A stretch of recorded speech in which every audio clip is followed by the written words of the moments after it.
একটা ছোট্ট সবুজ পাতা যেটা হাতে নিলেই মহাদেব চোখ বন্ধ করে নেন।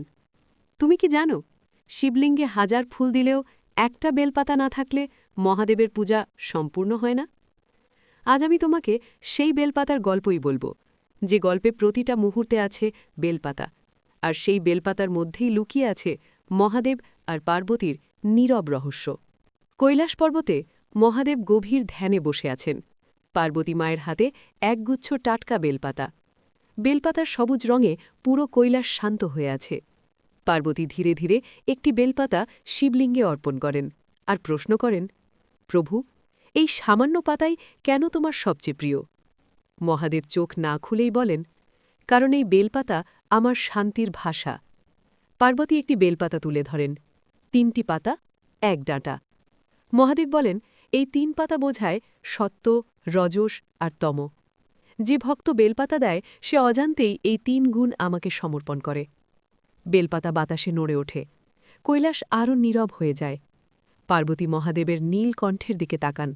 হালাহলের বিষ আজও সেখানে। তিনি বেলপাতা ছুঁয়ে দেন মহাদেবের গলায়। মহাদেব ধীরে বলেন, এই বেলপাতার শীতল স্পর্শ আমাকে বিষের যন্ত্রণা থেকে রক্ষা করে। যে পাতা আমাকে শান্ত করে, সে পাতা আমি কিভাবে ত্যাগ করি? তুমি যদি এখনও শুনে থাকো, তাহলে বুঝে নাও, বেলপাতা মানেই শান্তি। একটি বেলগাছের নিচে একজন সাধারণ ভক্ত দাঁড়িয়ে।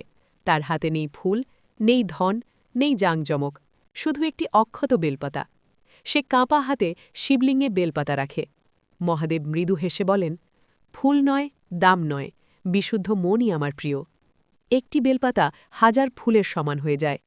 পার্বতী মায়ের কণ্ঠে আশীর্বাদ ভেসে আসে। যে ঘরে বেলপাতা দিয়ে শিব পূজা হয়, সেই ঘরে অশান্তি প্রবেশ করে না। আজ থেকে যখনই তুমি বেলপাতা হাতে নেবে, মনে রেখো, তুমি শুধু একটি পাতা দিচ্ছ না, তুমি মহাদেবের শান্ত হৃদয় স্পর্শ করছ।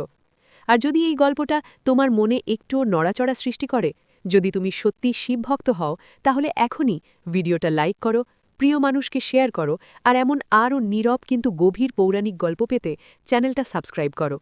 কারণ মহাদেব শব্দে নয়, নীরবতায় কথা বলেন, আর সেই নীরবতার নাম বেলপাতা।